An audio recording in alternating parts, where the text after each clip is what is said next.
very common issue in menopause, weight gain or weight loss resistance. So there's a couple of things happening. One, as our estrogen changes, our estrogen receptors also change. And so there's alpha estrogen, alpha receptor, and beta. And one of those receptors, when it shifts, actually causes us to hold on to weight. And there's also a change in our fat to lean muscle ratio. That's why it's super important for women to have, weight bearing exercises, as part of the routine. And similar to when kids go through puberty, some of them will get a little bit chubbier or a little bit more bulky, and then they'll have a growth spurt or start puberty. And that's because our body needs fat tissue to make hormones. So a similar process happens as we get into menopause, where our body will hold on to weight to see if we could aromatize or make more estrogen. And that is kind of like this evolutionary process that, we've made. So weight loss becomes very difficult. And also, diet, exercise, stress management, our adrenal function and cortisol regulation also affects how we hold on to weight. When you have high cortisol, when you have high insulin from a lot of sugar intake, you cannot burn fat. And so that's another area to look into. And of course, like we talked before, our thyroid function as well. Dr. Alexis, thank you so much. Welcome to the Root Cause Medicine podcast. Thank you. I'm so happy to be here. Well, we are going to talk about, we're doing a Q&A on perimenopause and menopause, because I just get so many questions in comments, in the DMs or emails, like, can you just answer this one question for me? And I was like, you know what, we're going to collate the ones that we get more and more and more and ask you as we go through this next 45 minutes, because why not just ask you, the expert, and then we can post it out there. So perfect. Excellent. For those who don't know you and your background, give us a little insight into who you are and what you do and what you stand for. Absolutely. So I am a naturopathic medical doctor here in sunny San Diego in California, where I have my private practice, and I primarily work with women in perimenopause and menopause. Early in my practice, I found a huge need from women that would just come in or call asking for help because they were dealing with something that they've never felt before and didn't know where to go, and doctors weren't providing the support that they needed. So I decided to just dive in and focus on this because there's such a great need, and women need to have a resource and a place to go to get information, education, and treatment. So that's what I do. I love it because I will be 45 this year, and I've been in practice. I've been a doctor 17 years. And I remember when I was a wee bit younger, and my patients in their 40s and 50s would say, you just wait. When you hit 45, you won't be able to sleep. And when you hit your 40s, wine won't be the same. And when you hit your 40s, you're going to suddenly put on weight. And I was like, innocent. And my young 30s, like, no, I won't. Right. Oh, how I was wrong.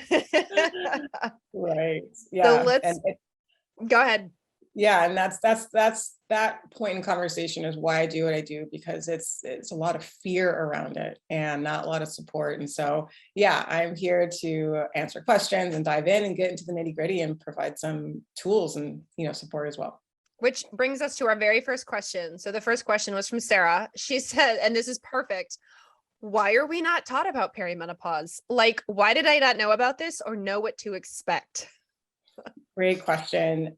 First of all, when it comes from the practitioner standpoint or medical doctor standpoint, it's not really talked about in medical school. So doctors aren't trained other than, symptoms that come up, here's a patch or oral estrogen, or just, really, really limited resources and treatments for this time in life. And so doctors aren't trained to know how to do it. So you have a lot of fertility specialists out there. You have a lot of doctors who focus on menstruation and healthy menstruation and all the other things, thyroid and all that.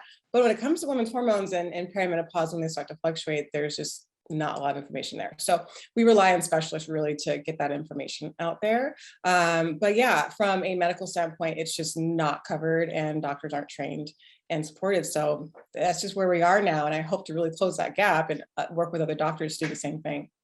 And I think you're doing a great job. As I was saying before we went live on recording, I mean, I think you're just killing it out there with the education and just looking at, watching you on social media and seeing some of your comments. I know the people who watch you feel the same way because they're like, I didn't know this. This Mhm. wasn't taught to me. Nobody talked about this in my family. So Absolutely. I am thrilled. And hopefully part of the big wave to change that for those of us who are getting a little bit older. Right. Yeah, yeah, absolutely. And there are even conventional treatments out there. It's just the doctors that are, were trained 10, 20, 30 years ago aren't up to date with that. And it takes a lot of energy and time to keep up with the research and the new developments and all of that. So that's why we haven't really gotten there yet. Yeah, we'll get there. We'll get there soon. Yes. So Brenda asks, what age is considered normal to be in perimenopause? I'm 43 and feeling like I'm checking the boxes on those online, quote, are you in perimenopause quizzes, but that feels too young. Am I too young for this? No, absolutely not. Women, No. we start Sorry, to have Brenda. we start to have hormone changes in our late 30s or early 30s, even for some women. And so perimenopause, on average is 40 or 42 to 50, let's say somewhere in there. And there's plus or minus a few years on both ends. What it really comes down to is fluctuations in menses and symptoms. And so that's what we really, focus on to really categorize where a patient will fit in. So it's not pre-menopause, it's not menopause, so you're somewhere in between. And perimenopause honestly just means a transition time between pre and menopause. So 43 is not too young at all. And it's very common in that time to start feeling those changes and even menopausal symptoms like hot flashes or, amenorrhea, where you're not having a menstrual cycle for months at a time. Okay. And it's more common. I'm sure you get this feedback too, where women go, I used to be regular. Yeah. And now I'm not. What the heck is happening? Yeah, absolutely. That's the first thing that often, other than maybe waking or sleep issues or anxiety, that's the first thing that will kind of like wake a woman up like, oh, wait, I didn't have a period this month. Am I pregnant? What's happening? Oh, and 2 months have gone by, so that usually gets the ball rolling with the process of figuring out, where to go. Yeah. Well, speaking of anxiety, so Maisie says, I had what I would call mild anxiety through my life. And now that I'm in my 40s, my anxiety is high. What is happening? Is this hormonal? Okay. So there's a lot of changes, when assuming she's in perimenopause, there's a lot of changes during that time for many different organ systems. So, when we talk about sex hormones, yes. So it could be that the older we get, the more, poor egg quality we have, so the less progesterone that we make. Progesterone, for us women is the hormone that calms us down and reduces anxiety, helps us sleep, keeps our mood stabilized. And so as progesterone declines or as anovulation occurs, where women aren't ovulating, they're not getting that progesterone support. But we cannot forget the adrenal function, thyroid function, and just gut health, which affects our neurotransmitter production. And then just women going through chronic stress throughout their life and how that really depletes us. So anxiety is a factorial approach, but from a hormonal standpoint, the changes in progesterone can really have a huge effect on how we feel in regards to anxiety, especially because progesterone, as you know, Dr. Carey, attaches to GABA receptors, and GABA is a neurotransmitter that helps us remain calm. So yeah, it's a very, very common thing to hear women talk about anxiety increasing in mid to late life. Which is not fair or fun, whoever designed that. Yeah. Terrible. Absolutely. Because no. Well, so that leads me to testing. So Keisha says, my doctor said testing my hormones in perimenopause is pointless, but I feel like crap. Help. Yeah. So I highly disagree. I mean, testing is important to get a baseline, but also you're not just testing hormones. And I understand from the perspective that in perimenopause, hormones can fluctuate from month to month. So you never know what you're getting. However, we really want to look at other organ systems like thyroid and adrenal function and nutritional function and iron levels and cardiovascular. So there's a lot of testing that can be done that's a little bit more stable and gives us a baseline of where you are and an idea of just a comprehensive evaluation clinically. Than just focusing on hormones. But yeah, I test all my patients before I do anything to get a good baseline. And I would never say that it's pointless at all. If you're feeling different, then something needs to happen. And if you're not getting support from your provider, you need to find another one because, what you're experiencing is valid. And one thing that I'm adamant about is creating a space for my patients to feel heard, because the one complaint I get is the doctors are dismissive. They think it's all in my head. They just tell me to eat better, exercise more, sleep better, and that's not helpful. So no, lab testing is not pointless. So for those actually who are listening, let's say somebody doesn't know where to start, right? Like the last lab work they had was years ago. It was a cholesterol check, and that's the last thing they've had. If they were to come see you, what do you consider a baseline workup for women as they're transitioning into their 40s and 50s? Yeah, so as a naturopathic doctor and someone who uses a lot of functional testing, my, base lab panels may be a lot more comprehensive than your average doctor. So what I include in mine typically is, people come to me for hormones. So I have a whole, a hormone panel. That's estrogen, progesterone, testosterone, all your androgens, DHEA, S, and DHT. And then things like FSH, or follicle stimulating hormone, luteinizing hormone, and prolactin. I might do a cortisol, I might not. I usually rely on salivary or urinary testing for cortisol for more accurate results. So that's like the basic hormone. I might be missing a few here and there. And then we always check in on iron and vitamin D and B vitamins. I always check on cardiovascular markers, especially Lp(a) and homocysteine and CRP, just for an overall inflammatory evaluation. And then a full thyroid panel. So most doctors will only test maybe, a TSH and maybe a T4. My base panel is TSH, thyroid stimulating hormone, free T3, free T4. I also include the antibodies. Hashimoto's is very common in women, so I always do the anti-TPO and the anti-TG antibody. And some other doctors will have different, variety in the type of hormones, but that's my baseline, and you'll see different benefits from different markers. And then the basic CBC and the basic CMP, looking at your metabolic panels and the health of your red and white blood cells. So that's my, comprehensive testing. And then we'll talk about maybe the Dutch test, or, doing some other environmental testing, heavy metal or mold toxicity, depending on what the patient's presenting me with. So with blood is typically the standard.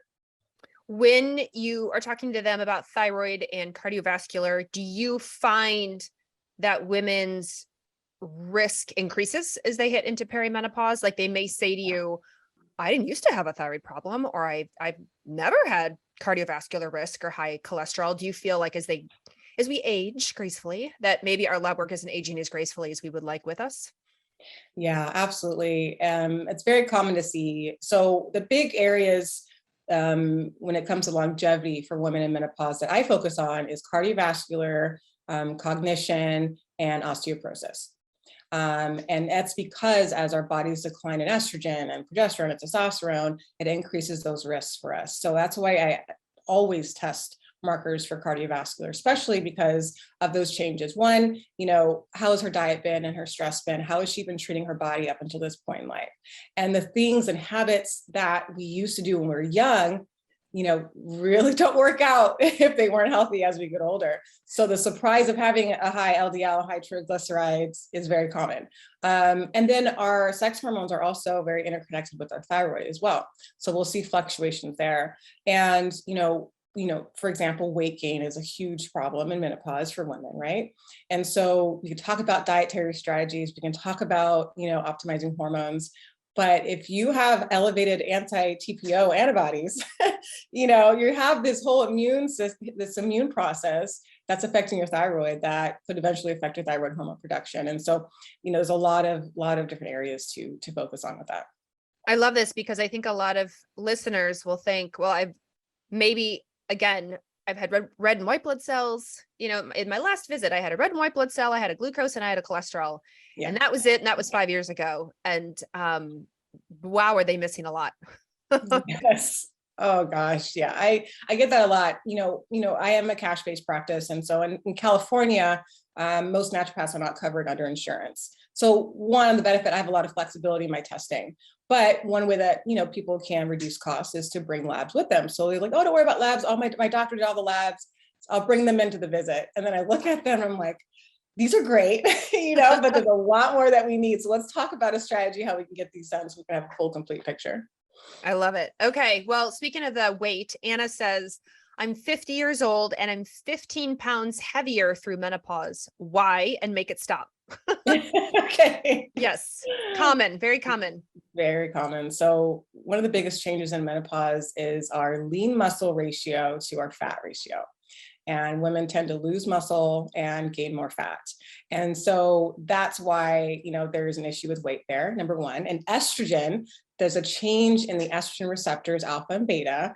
One of the receptors actually keeps weight on, and it really makes it difficult for weight to be lost. So similar to when children, right before a growth spurt or puberty, they'll get a little chubby, they'll hold on to weight. And that's because our body needs fat to make and aromatize estrogen. And so a similar process happens in menopause, whereas we're reducing production of hormones, our body will hold on to that fat in an attempt to make more estrogen. So it's very, complicated in that biochemical way, but there are some strategies. One is hormone replacement therapy, which I do primarily in my practice and work with that a lot, which I know we'll probably talk about at some point. And then the other is, really focusing on sleep, diet, and exercise, of course, and stress management. Those are all huge factors in weight loss or weight gain for women in menopause. Sleep, for one, we make all of our cortisol at night. And then also, chronic stress and how we manage stress through our life as well will affect our adrenal production. But if sleep is interrupted, we will have this irregular pattern of cortisol production. High cortisol will make it impossible for us to drop weight. With diet, if we're eating a lot of carbohydrates, simple carbs, sugar, we're going to have most likely, which I see a lot in my practice, insulin resistance. When you have high insulin and sugar dysregulation, then you can't burn fat. So, there's a lot of areas and ways to look at, including thyroid, like we mentioned before.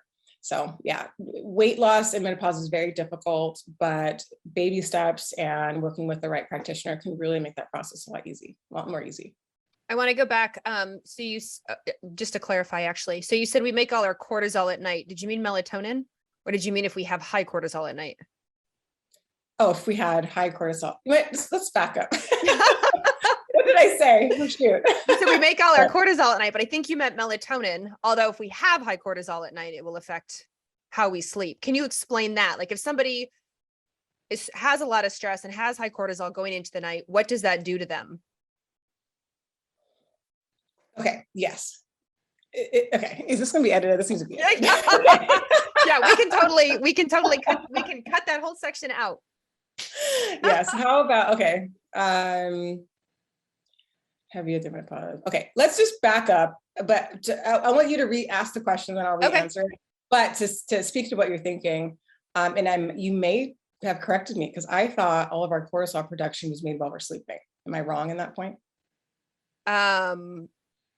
No, well, we get the cortisol awakening response that happens right before we're going to wake up. Right.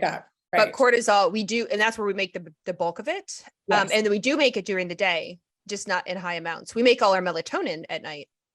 Gotcha. But we don't make all our cortisol at night. Okay. I thought we did. Yes. We made all at night. That's where, okay. So thanks for that correction. So I was wrong. But if we have high cortisol at night, because definitely some people are screwed up like that, then that will for sure affect their sleep. And then, okay. So ask the question again. We'll edit it, flow into that next question. I'm going to answer. Love it. Yeah. Okay. Well, actually, speaking of weight gain, so Anna says, I'm 50 years old and I'm 15 pounds heavier through menopause. Why? And make it stop. Yeah, so a very common issue in menopause, weight gain or weight loss resistance. So there's a couple of things happening. One, as our estrogen changes, our estrogen receptors also change. And so there's estrogen, alpha receptor, and beta.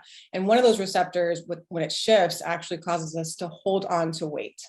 And there's also a change in our fat to lean muscle ratio. That's why it's super important for women to have, weight-bearing exercises, and it's part of the routine. And similar to when kids go through puberty, some of them will get a little bit chubbier or a little bit more bulky, and then they'll have a growth spurt or start puberty. And that's because our body needs fat tissue to make hormones. So a similar process happens as we get into menopause. where our body will hold on to weight to see if we could aromatize or make more estrogen. And that is kind of like this evolutionary process that, we've made. So weight loss becomes very difficult. And also, diet, exercise, stress management, our adrenal function and cortisol regulation also affects how we hold on to weight. When you have high cortisol, when you have high insulin from a lot of sugar intake, you cannot burn fat. And so that's another area to look into. And of course, like we talked before, our thyroid function as well. So, many areas to look in when it comes to weight. But, as I said before, if you haven't had good, healthy, consistent pattern or behaviors early in life, and they carry those same behaviors into menopause, it's not going to work for you very well for many different reasons. And so that's why I always tell my patients, like, menopause is a really good time to pause and reset and really evaluate what you need. Women typically give a lot to other people and not a lot to themselves. And so if your cup is not full, your ability to help others is going to be diminished. So really spend that time to give your body what it needs and listen to your body, because it's trying to, keep you living healthy and long. So, yeah. I love that, because I feel, how many times have you had a patient say to you, I didn't change anything, Dr. Alexis, I didn't change anything. I didn't change my diet, I didn't change my exercise, my habits. I used to be able to get away with this at 25 and now I'm 45 and it's not working. And I'm like, just like you said, right? You're like, Exactly. You're not the same person. You're going through perimenopause. Time to dial it in. It happens all the time. Everything from our physical and nutritional needs to our mental and spiritual needs change as we go through that time. So yeah, it's a whole reset is necessary. Oh my gosh, that is the truth. I want to touch on insulin. Do you find as women get older, we get more insulin resistant? 100%. Yes. So go back to diet and all of that. Like, so huge thing is wine. Alcohol, women love their alcohol with dinner at night, a couple cocktails every day, or, almost binge drinking on the weekends. And so we don't realize how much sugar we're actually drinking when we do have alcohol. But then the other things that we eat, desserts, and not having enough, fiber and protein support. So the way that our body will receive and break down sugar will expose or predispose us to insulin resistance. So for everyone that doesn't know what that means, so basically when you eat food with sugar in it, it gets dumped into our blood, and we can't have sugar just rampant in the blood by itself. So our pancreas will secrete insulin, and insulin signals the cells in our body to absorb and take the glucose, the sugar, out of our blood. And so if we repeat this process over and over again throughout the day, throughout the weeks, throughout the months, throughout the years, our body will stop listening to insulin or stop being as sensitive to insulin. And so then we get into this resistant state where insulin has to be produced in more quantity and get louder to tell the body to absorb the glucose. When we have high insulin, we cannot get into that fat burning mode. So I find that very commonly. So insulin is another marker that I always test in my panels as well. I love it. And speaking of alcohol, I want to ask Mina's question. Mina says, I think I need to give up alcohol because my nightly glass of wine is now making me feel like crap in the morning. Plus I can't sleep. I'm sweating through my pajamas, and it didn't used to do that. Why does my body now hate alcohol? Is this normal in perimenopause? I love my wine. Yeah. Mina. Yeah. So, there's so many ways to answer that question. One is water. We tend to become more dehydrated as we get older. And so when alcohol is a natural diuretic, we also a lot of times start our day with coffee, which is also a diuretic. So you're getting this double whammy. And, in my lifestyle section of my medical intakes to my patient, I always ask about hydration. And the most common thing I hear is like, oh, I need to drink more water. That's very common for people. So as we get more dehydrated, the more effect alcohol is going to have on us. And then also with metabolically, there's an antioxidant called glutathione. And there's other enzymes in our liver that help to break down toxins from the environment, and especially alcohol. Those enzymes, alcohol dehydrogenase and acetaldehyde dehydrogenase, become less effective as we get older, unless we're doing things like, for instance, milk thistle, or having glutathione in our, supplement regimen to help support that breakdown. Acetaldehyde is the byproduct of alcohol, and acetaldehyde is like 30 times more toxic than alcohol by itself. So if we're not efficiently breaking that down or having enough water in our system, we're not supporting our enzymes, and we're going to feel the effects of alcohol more. So there's other genetic SNP issues and things that help us, which you probably know a little bit more about, that help us with alcohol. But as we get older, we become more sensitive. So, and I would have patients who would say to me, much like the sleep thing or the weight thing, alcohol was a big one. I would have women say to me, enjoy your wine now, because once you hit your 40s, it's going to be tougher. Like you're going to find, and even just the occasional drinker, it doesn't have to be somebody who's wine. Like, you know, Mina's saying I have it every night. Even just the occasional at a wedding or a celebration or something you would like to enjoy a glass of whatever. And I had a lot of patients say to me, it completely messes everything up, from, again, sleep to hot flashes to mental clarity to energy, whatever it is. And so, I really want to push healthy drinking, not in the amount, which is important, but in preparation for. Like, I don't think we think about that. If we're going to have a couple cocktails, you know, on a Saturday night, what are we doing Wednesday, Thursday, Friday, Saturday to kind of like prepare for that, because of the toll that alcohol takes on us and our body. And so I'm always about like, think about the bigger picture outside of just that night of drinking. What are you doing to prepare your body for that? You know, some people are no alcohol, completely remove it. And I'm just more, you know, we live in real life. We have social things and gatherings, and we want to enjoy, you know, we want to pick our poison and enjoy things from time to time, but work for that. Prepare your body for that. I think that's super important. That's super important. I think that's really good suggestions for everyone to listen to, and big aha moment for folks. Well, let's go back to irregular cycles. Abby says, I have always had regular cycles, and now I've gone 9 months without a period. I'm 53. Am I close? Is this it? Am I menopausal? I also have all the symptoms. So having all the symptoms makes sense. Your body is not producing estrogen in the quantities that it was before. You're also not ovulating, and you're not making progesterone. So yes, that's going to cause the hot flashes, the insomnia, the mood swings, and things like that. 9 months in, you're still in perimenopause.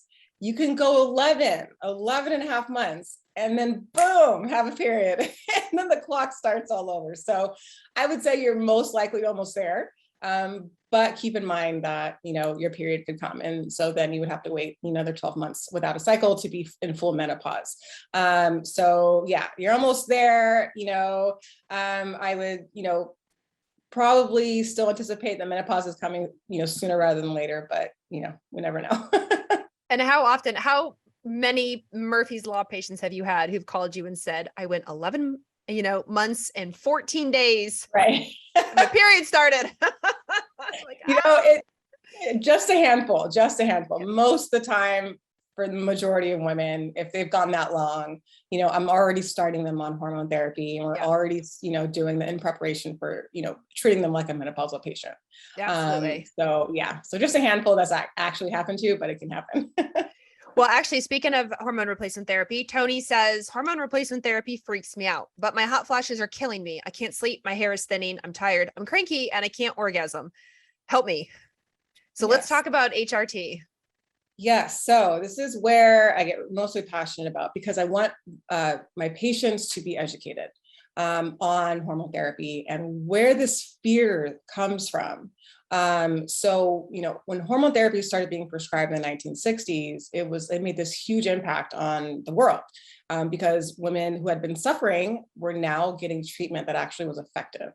A few years later, they found, and then they started giving estrogen. So that was the initial treatment. A few years later, the Kaiser Hospital did a study where they realized some patients were getting endometrial cancer. So that's when they found that if you bring in a progestin, which is progesterone, a synthetic form of progesterone, it protects the endometrial lining.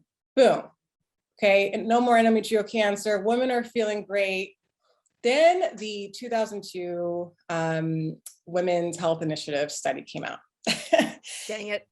This was a huge study that it was backed by millions of dollars. So they had to make movement. They had to shake things up. And so it was supposed to be a long-term study that was cut short because they claimed that estrogen increased risk for cancer, that increased risk for cardiovascular disease as well. They were using synthetic forms of estrogen and synthetic forms of progesterone. But there were a lot of holes in the study. They actually initiated treatment for patients that were well into their 60s, over 10 years post menopause or post their last menstrual cycle. They claim that the women in the study were representing the healthy women in the country, in the world, and they weren't. A lot of them were obese, had diabetes, so they didn't account for smoking. So there's so many factors in that study. And the reality is that hormone therapy, when working with an experienced doctor who's monitoring you safely, who's able to speak with you about any risk that may come up for you individually, hormones can be life-changing, safe, and effective. And so this whole fear about breast cancer and this whole fear about, strokes and cardiovascular issues, it really comes from a poorly done study that was so detrimental for women, especially because, like I mentioned before, increased risk of cardiovascular disease, osteoporosis, and neurocognitive changes like dementia can come from not having estrogen and not having progesterone. And so all these women for many years, many decades were, missed that opportunity because they were immediately taking off hormones or never given the option to have it in the first place. And since that study, there have been numerous studies showing that even if breast cancer is in your immediate family, it does not put you at increased risk for breast cancer.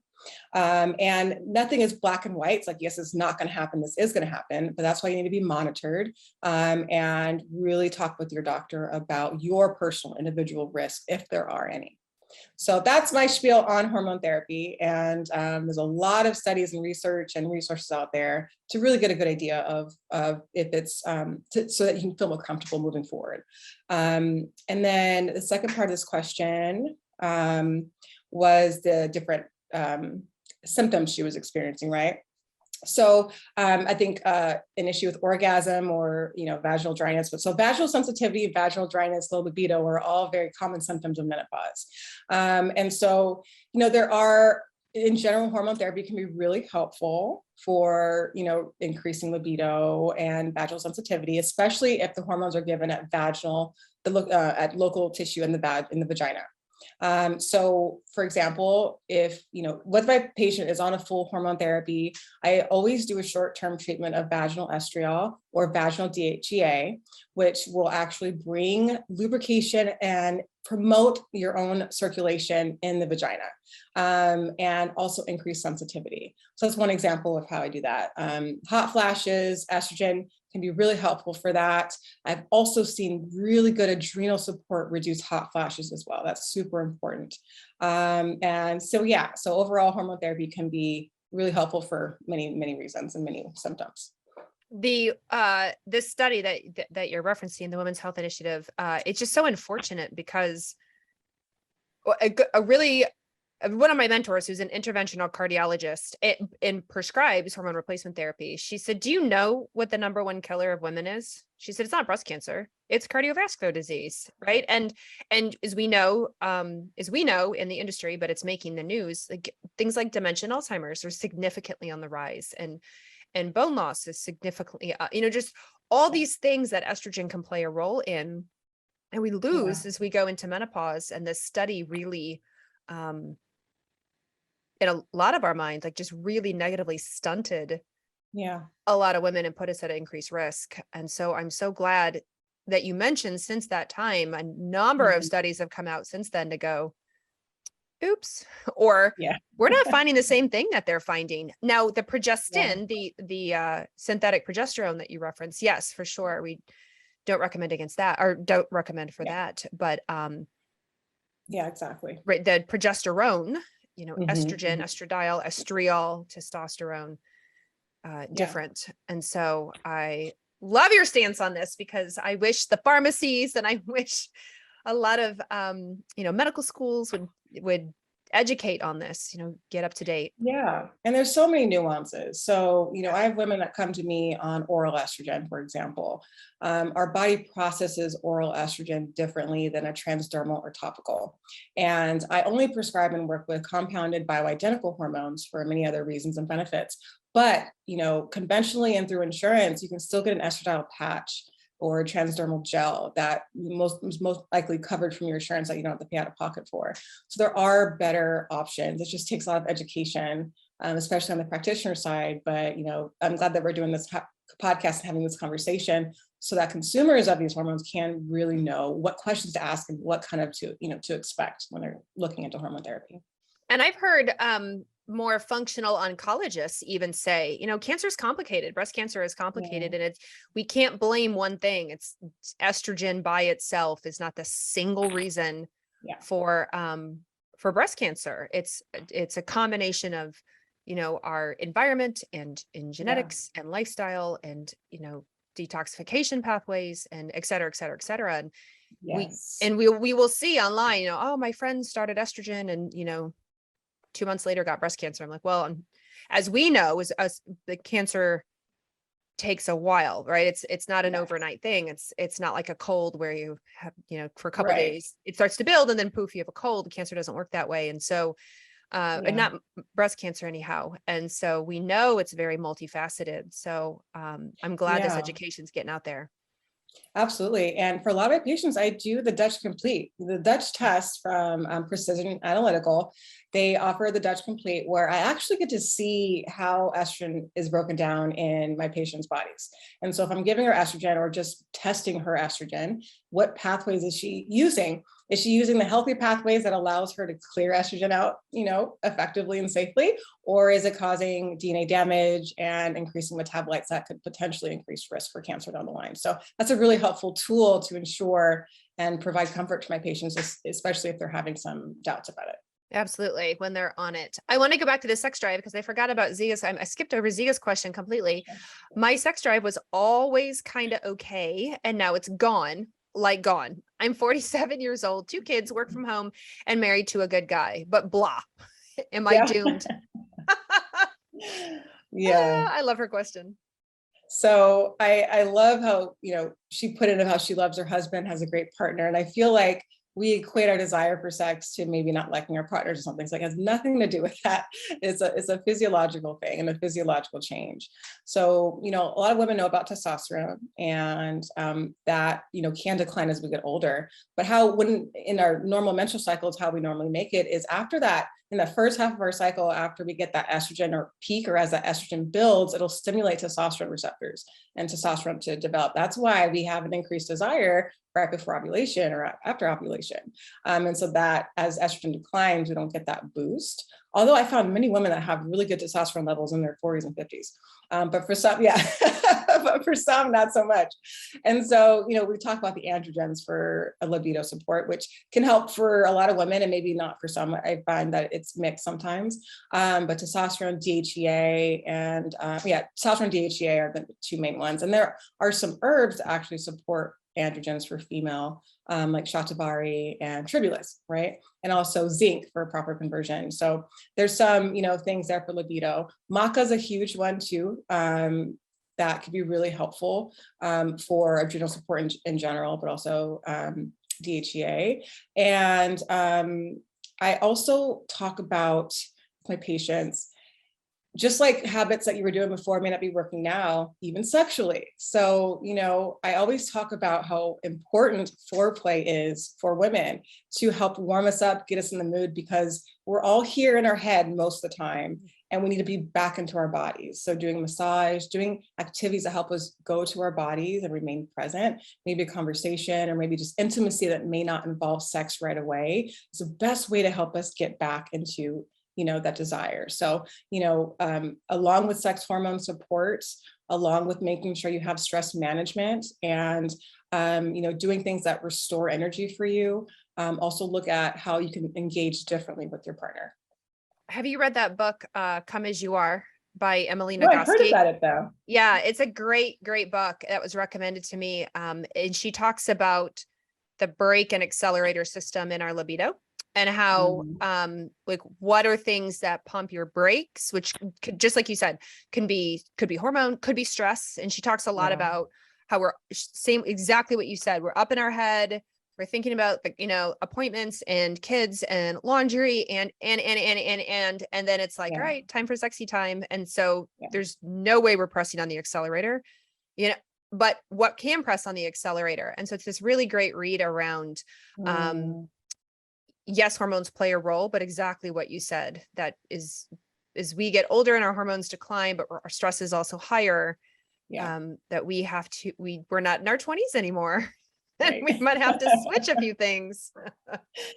Exactly. And I always, ask my patients, like, how do you feel about your body? Because, your body changes as well. And so a lot of times that takes confidence out of my patients and how they feel about themselves and how they can express themselves sexually. So it's like a reintroduction to who you are, doing the things that make you feel confident and sexy. And then, those other things that we just mentioned to then be, interested in engagement. So, Oh, I love that. Gosh, that's a yeah. great question. How do you feel about your body? So everyone listening Yeah, right now, that's a good check-in for them. Yeah, absolutely. absolutely. Okay, last question is from Rochelle. She asks in all capital letters, how long does this last? I think she means perimenopause, but maybe the whole thing. Yeah. So, like I said earlier, we start having hormone changes in our mid to late 30s, some sooner, some later, in our 40s, perimenopause, and then early 50s on average for menopause. So how you have treated your body and yourself throughout your life will have a huge impact on how you go through this transition into menopause. So I'll say that. And then also, how soon are you bringing in treatment? How soon are you getting help? So, you'll be in menopause potentially 30, 40 years of your life. How you experience that could be different based on the support and resources and treatment that you do get at that time. So I wouldn't hold off talking to your doctor about what you're going through. I read a report that only 7% of women actually, tell their doctor they have vaginal dryness. And it's because of shame or because of embarrassment. And so, no, this is your life. And no matter what age you are or where you are in this, in your fertility, you should be able to enjoy it. And so talk to your doctor. And if they aren't providing the resources, then look for a hormone specialist or menopause specialist, someone that can actually speak your language and know what you're talking about. So how long does this last? Forever. Once you're in menopause, you're in menopause. And so it's just how you experience it and what support you get can make that experience so much better. Yeah, I love that you said that. You could be in it for 30 or 40 years. Yeah, I mean, it can be seriously a third of your life, right? Exactly. It can be a third of your life. And we don't get that education as women. So I'm loving having conversations like Yeah, these with you, because that can be really eye-opening to a lot of women to for think about it sure. that way. Yeah, it's a huge part of your life. And, people talk about gender bias in medicine. That if men were dealing with this would be solved just like that, and, I agree. it's unfortunately, that's where we are. Like I said, I want to close that gap and talk about this as much as I can, but there are doctors that know what to do and can support you. So don't listen to, maybe you got told I've heard so many different things. There's no treatment for menopause. It's all in your head. You've got to deal with it. Oh, you're just old now. Like so many things that these women get told. And it's just so unfortunate and upsetting. So there are doctors out there. Reach out to me, look for a hormone and menopause specialist in your area. We're here to help you. Yes. Yes. Well, okay. So given that this is the Root Cause Medicine podcast, and we have been talking about perimenopause and menopause, what are the top 2 or 3 things you really want to leave listeners with so that they can make it practical and tactical for them? Focus on nutrition, really up your nutrition game. And, don't overdo it with supplements, but supplements are there as a support. Even a good multivitamin, fish oil, and probiotic, could be very, very good. If you are able to work with a nutritionist for a short amount of time just to learn the basics of what you should be eating, it would be such a good investment for the rest of your life. So really focus on nutrition, really focus on water. And things that hydrate you, not dehydrate you. If you're having coffee, make sure you're increasing your water even more that day. If you're having alcohol, same thing. So really, change your mind about or your perspective about those type of activities and how you can prepare your body more for that. The second thing, don't be scared of hormone therapy. I talked a little about the history in this conversation today, but dive in more. And really listen to qualified health practitioners on hormone therapy, because it could be life-changing as you go through that process and transition and then eventually hit menopause. There's a huge resource and a huge treatment that's available and safe and effective. And then the last one, I'll kind of circle back to what we talked about earlier. Menopause, perimenopause, that whole time, it's for you. It really is an opportunity for you to make the necessary changes for the rest of your life. And your body is kind of like the first, the first checkpoint that's telling you, hey, things are changing. We got to do something. Listen to that. Listen to those signals and really assess every aspect of your life, and take this as a new opportunity to go after the things that maybe you set aside for kids or set aside for other people. How can you reinvent yourself? What is your biggest wish and desire for your life? Really use this time to figure that out for you. And I think it'll benefit you in more ways than one. Amen to that. Yes. That in a book. There you go. Oh my goodness. Where can people find you? Dr. Alexis, do you have your website, your social media, all the things? Yeah, thanks so much. So my website is goldenleafhc.com. And on there, you can sign up for my newsletter, so you can get announcements. I also give a lot of information on hormones and all things menopause and perimenopause. I'm very active on social media. On TikTok, my handle is menopause doctor. And on Instagram, it's at ND Ashley, ASHLEY. Love it. Oh my gosh. Thank you so much for being on today. This has really been eye-opening. I'm sure everyone who asked questions will be thrilled to hear your honest answers, learn that they're not alone, learn there are real solutions out there. And everyone definitely go follow her on TikTok. I follow her on TikTok and she's amazing. And check her out, especially if you're in California. So thanks for being on today. Yeah, thanks so much. It was so fun to talk about this. So I hope everyone really was able to get a lot of good tidbits and information today.